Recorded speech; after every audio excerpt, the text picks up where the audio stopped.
Bihar local bodies employees federation संयुक्त संघर्ष मोर्चा के राज्य कार्यकारिणी समिति के सदस्यों के साथ नगर निकाय के कर्मियों अधिकारियों पर हो रहे उपेक्षापूर्ण नीति उदासीन रवैया के खिलाफ नगर विकास विभाग के खिलाफ हम लोग जो प्रेस कॉन्फ्रेंस कर रहे हैं। हम लोगों को जो मुख्य मांग है उस मांग को लेकर कई बार सरकार से वार्ता हुआ, लेकिन सरकार से वार्ता होने के बाद सरकार कभी भी उस वार्ता के बाद कोई पत्र जो है हम लोगों को महासंघ को नहीं दिया कि हाँ ये कमेटी बना करके इसका समाधान का रास्ता निकालते हैं। बशर्ते इनसे प्रताड़ित पीड़ित होकर के हम लोगों ने हाईकोर्ट में केस किया। हाईकोर्ट में डबल बेंच में ऑर्डर भी हुआ कि यह सारा अधिकार जो सरकार के द्वारा समाप्त कर दिया गया है, यह अधिकार नगर निकाय को वापस दी जाती है। उसके बाद सरकार सुप्रीम कोर्ट चली गई और हाल में भी पिछले महीना भी नगर विकास मंत्री और प्रधान सचिव से वार्ता हुआ। उस वार्ता में भी वार्ता सकारात्मक पूर्ण बात रहा।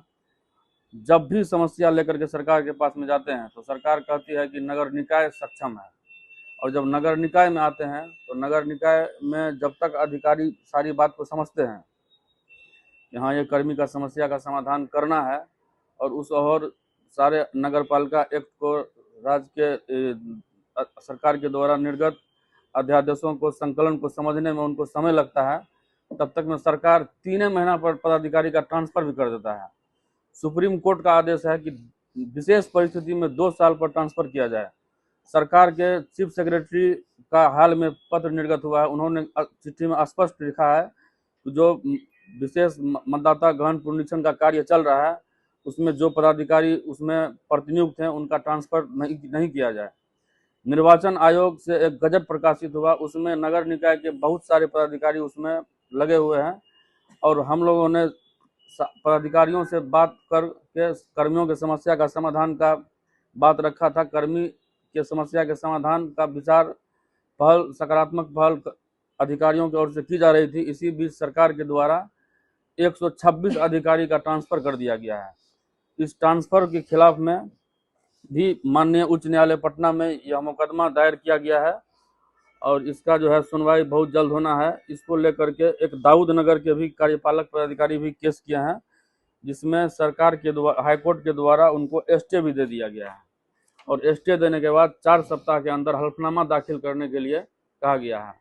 अब सवाल यह है कि एक तरफ उसी चिट्ठी में इतनी जल्दीबाजी सरकार को थी ट्रांसफर में कि 30 तारीख को ही सरकार ने निर्वाचन आयोग से मार्गदर्शन मांगा, क्योंकि निर्वाचन आयोग का कहना था कि अभी किसी का ट्रांसफर नहीं करना है, और 30 तारीख को ही सरकार ने ट्रांसफर पोस्टिंग का आदेश निकाल दिया।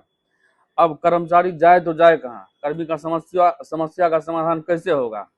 कैसे नगर निकाय कर्मियों को इस हरधर्मी सरकार से नगर निकाय कर्मियों को मुक्ति मिलेगी, नगर निकाय का खोया हुआ अधिकार वापस मिलेगा?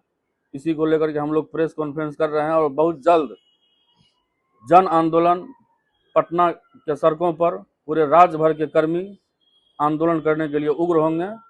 हम लोग सरकार से यह मांग करते हैं कि जो कर्मियों से जो वार्ता हुआ है उस वार्ता पर अमल करे और यह जो स्थानांतरण आदेश है गलत ढंग से जो किया गया है इस स्थानांतरण आदेश को भी वापस ले।